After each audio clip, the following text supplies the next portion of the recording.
Hello and welcome. Today I am talking about all things navigation. Now, you may be wondering what I'm doing here, sitting at the runway, at the end of this runway. But today, I think the beginning of this video, I'm going to be talking about all things compass related. I think the compass is probably the most helpful aid in this game when it comes to navigation, right? So understanding how to use it is pretty critical, I think. So the reason why I decided to start this video off here is to maybe explain something from my previous video on airport charts, maybe a little better, but also just to show a more physical application of the different headings. So you can see I'm at runway 07 here.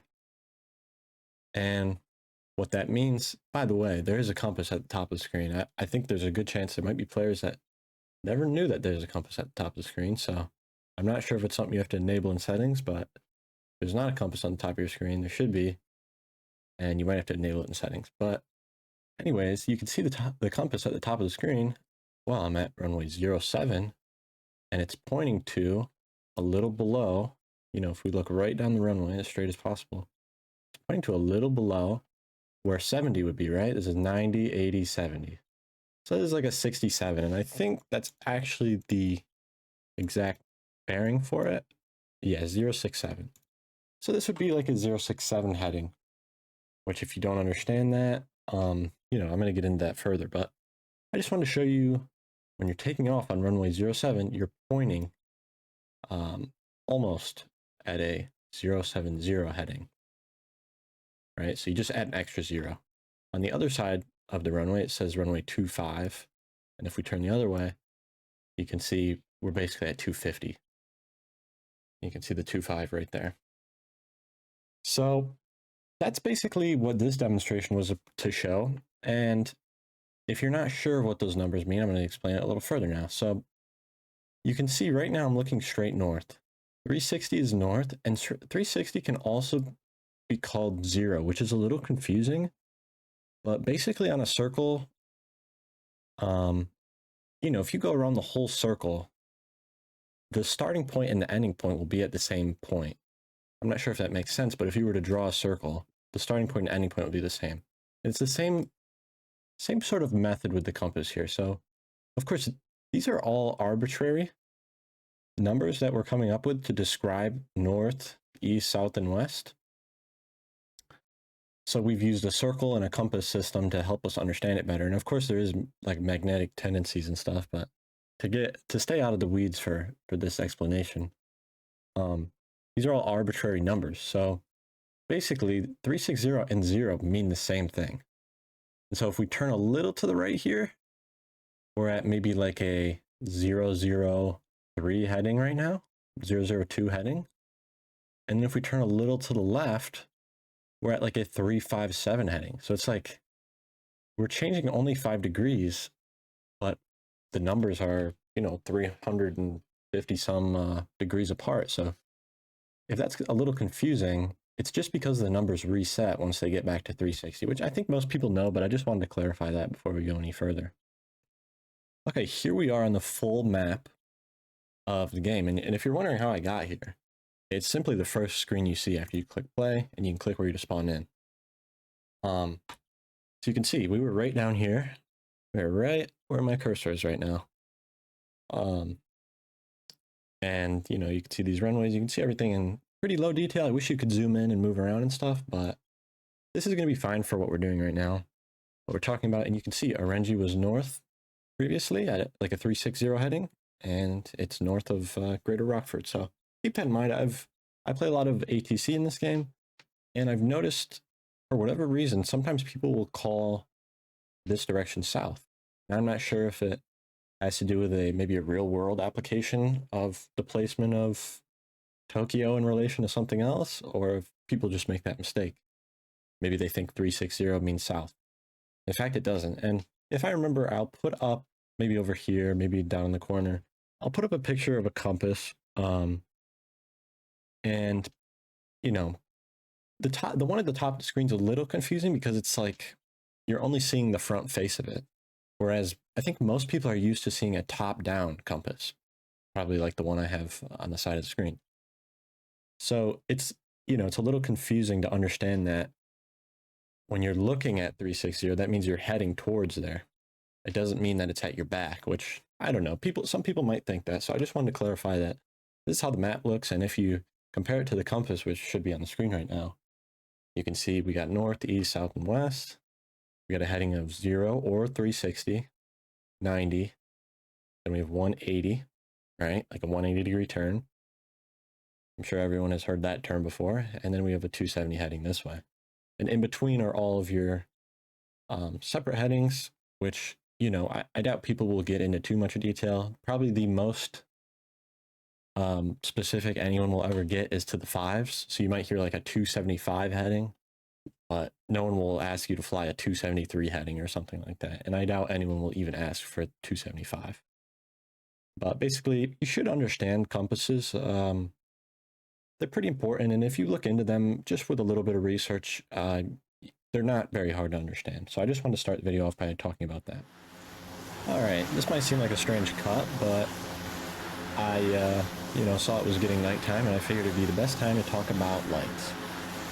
Now, another part of navigation has to do with, first off, navigational lights on the aircraft, which you can see in green, red, and at the back of the aircraft there's a white light, which I'll describe, but also with the airport lighting, which is actually another factor that's quite important to do with navigation. You have to be able to see an airport, identify an airport, and also I'm going to talk about these precision lights here on the side of the runway.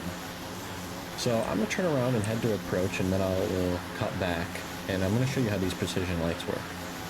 Alright, so as we see the sun begin to rise, I'm coming on an approach here to land. I'm going to be aiming for the center runway to show you. Now you can just see what I was about to describe is that the left and the right runways,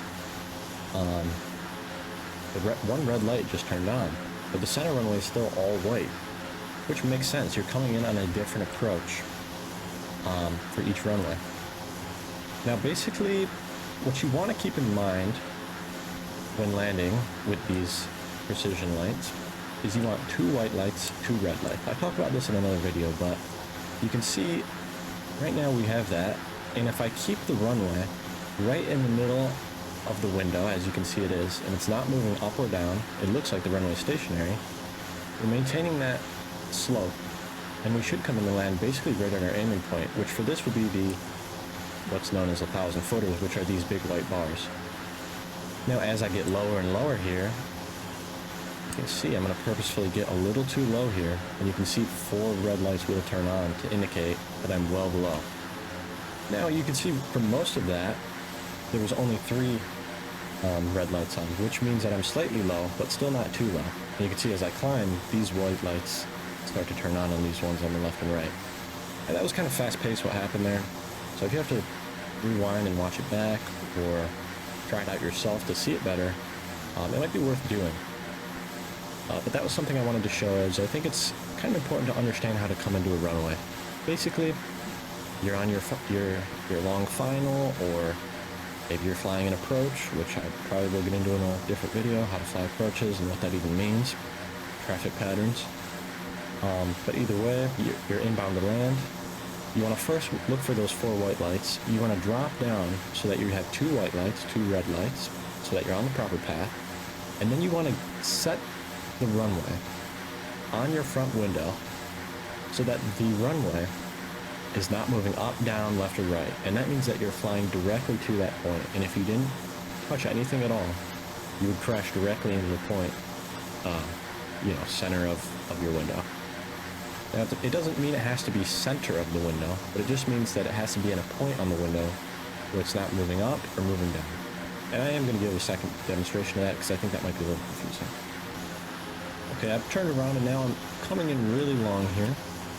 And you can see, well, it's hard with the snow, but you can see on the left of this runway here, I'm coming in to land on the right runway this time. You can see just barely 4 white lights right above my cursor right now.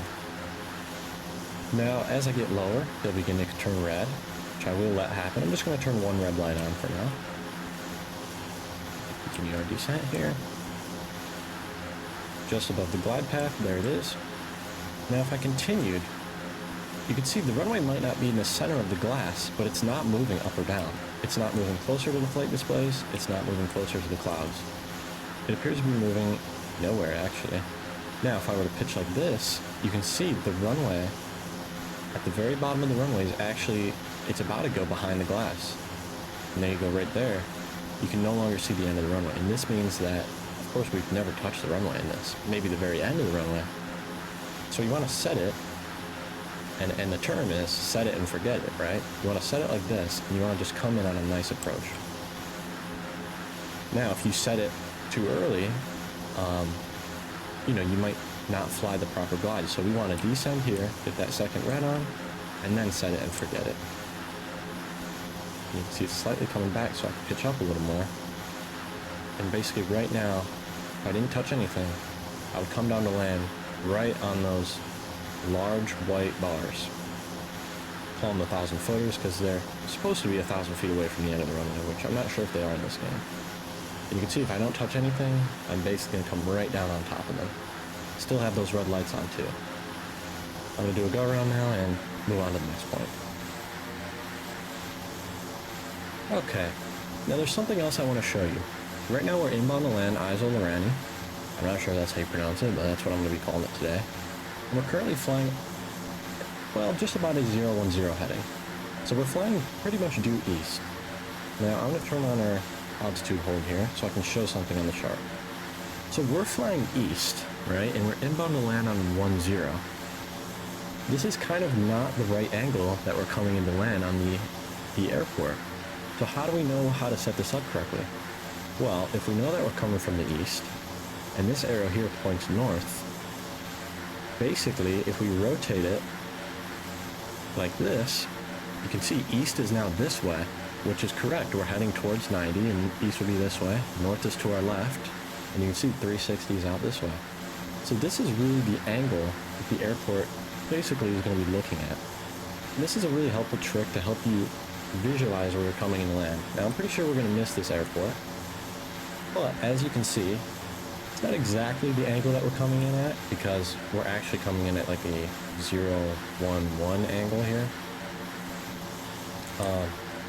But, or I guess we'd be coming in at a 110 is what I meant to say.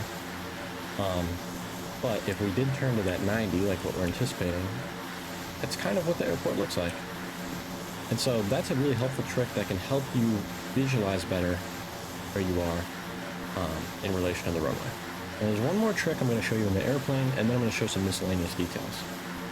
Alright, so as we run out of fuel here, since this is just a demonstration, I'm not going to worry about refueling. But as we run out of fuel here, I'm going to say one of my most helpful tips when it comes to navigation. And this is going to get you in line with pretty much any runway you want to. Now let's say we want to go into land at Greater Rockford. And, you know, this is Greater Rockford here, so we're currently to the east, so we want to fly west, which means we'd be coming in from the east, right, out this way. This is north, so this would be the east. And we're coming into land going, you know, towards the west. So we're going to be landing on one of these 2.5s on a straight-in approach. I'm going to have to get this out quick before we run out of fuel. I'm going to turn this around here. So we know we're going to be flying somewhere west, right, which is this way. But we don't want to fly directly to Rockford, or else, if we fly directly to Rockford, we're not going to be in line with the runway. So how do you get in line with the runway? So I'm heading basically north here. And what I'm going to do is I know we're going into runway 25. So what I'm going to do is I'm going to take the cursor at the top, at the compass, I'm going to align it with the 25.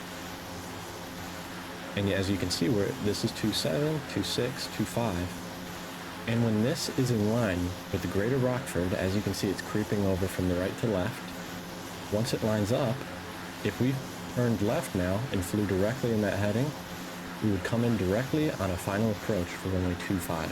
That's probably my most helpful tip, and you're gonna have to try it out yourself as the engine cuts off.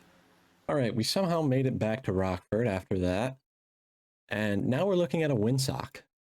Now, a windsock is not a super important thing for navigation, which is why I'm just putting it at this part of the video. But it's something we can use, if we're interested in, role playing that. Now, the winds in this game unfortunately change very rapidly and very extremely. It'll go from one wind, one heading with one knot of wind, and then it'll completely flip 180 degrees around with 14 knots of wind, which is really not realistic under 99% of conditions. And I bet as we stand here, we'll see this windsock change direction. So it's quite unfortunate. As you're coming in, even just to land, it will change directions probably. So you can't really use it as a navigational tool. But I still think it's important to mention how it works to help understand aerodynamics and how aviation works to someone that might be watching this.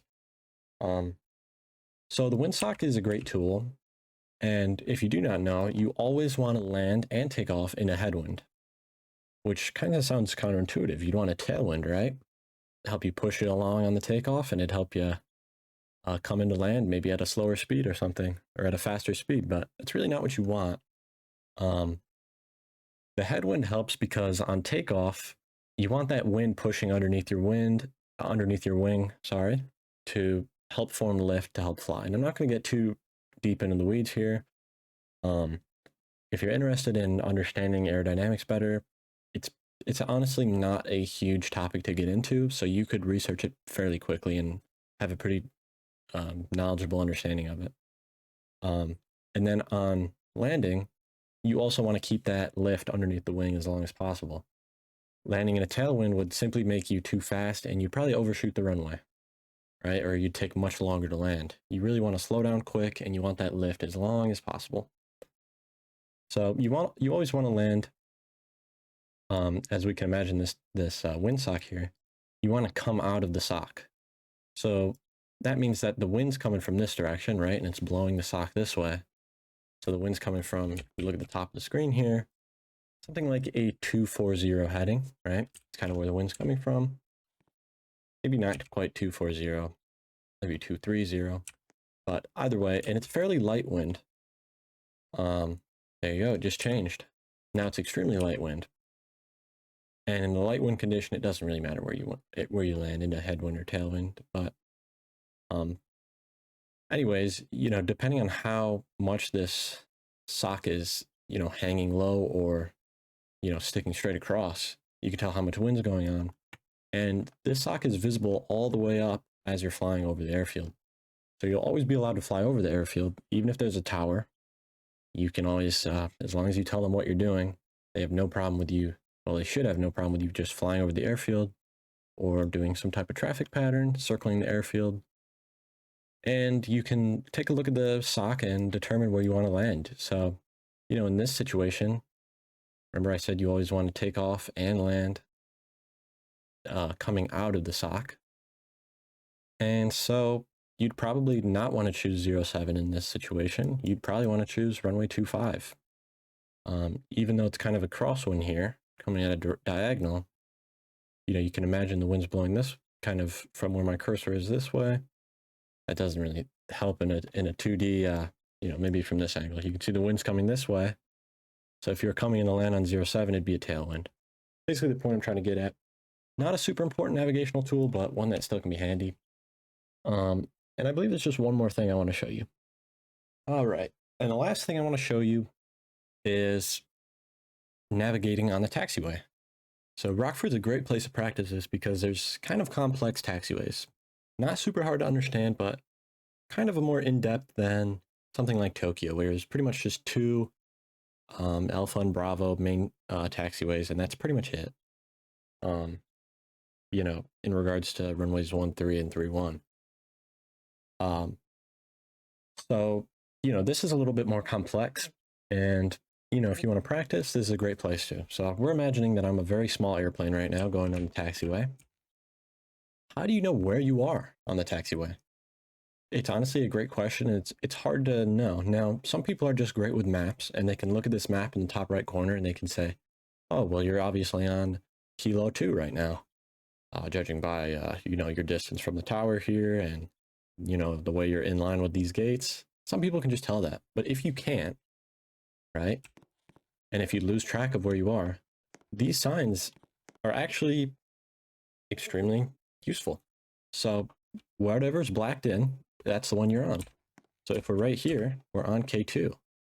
And what this means is that Juliet 2 would be straight ahead, and then Juliet would be to the left. So if we pull up this way, keep going straight, now we're on Juliet 2. Now I'm sure you can understand what this means. I'll give you a second to think about it. But basically, this means that Alpha's to the left and to the right, and Foxtrot is straight ahead. So if we continue this way, all right, now we're on Foxtrot. You can see this is runway 07 right, and it's also 25 left, right? Because it's a, there's two ends of a runway. I hope you understand that by now. You can see the windsock's already changed. The wind's looking a little heavier. But yeah, we're on Foxtrot, and if we continue, we'll be on Foxtrot. If we would have turned here, we're on Alpha. If we continue straight, we'll be on Alpha. If we turn right, we'll be on Echo. If we turn left, we'll be on Juliet. Let's turn on a Juliet. And you can just see it's very simple. So if you get taxi instructions, let's say we're right here on Juliet right now, and they say, oh, taxi to 7 right via Juliet 1 Alpha. Well, even if you don't have this map up, we could say, okay, well, I'm on Juliet. Where do I want to go? Okay, I want to go to Juliet 1, so I'm going to stay straight here. Continue straight. All right, now I'm on Juliet 1. I want to go to Alpha. And now it's kind of hard because it's like, well, they said, do I take, let me back up a little bit here. Do I take the Alpha to the left or the one to the right? Well, that's where you got to make some decisions. You don't want to go straight, right? Because that's Echo.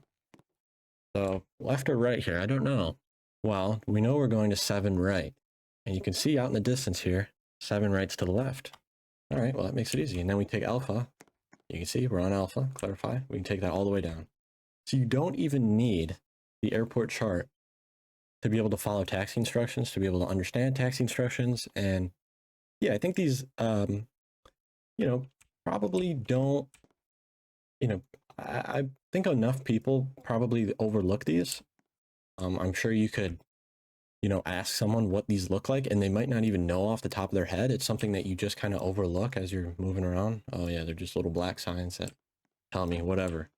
But I think they're extremely useful, and yeah, I think they fit in this video talking about navigation. All right, as you can see now, I'm in the tower, and I just want to give a thank you if you've gotten to this point in the video. This is obviously a much longer video, that I'd really like to put out, but I think I think navigation is kind of important. It takes some explanation to really understand, but it also really takes a lot of application. You need to go out there and try it, and you need to learn what works for you. What I explained is basically all stuff that I've learned on my own that works for me.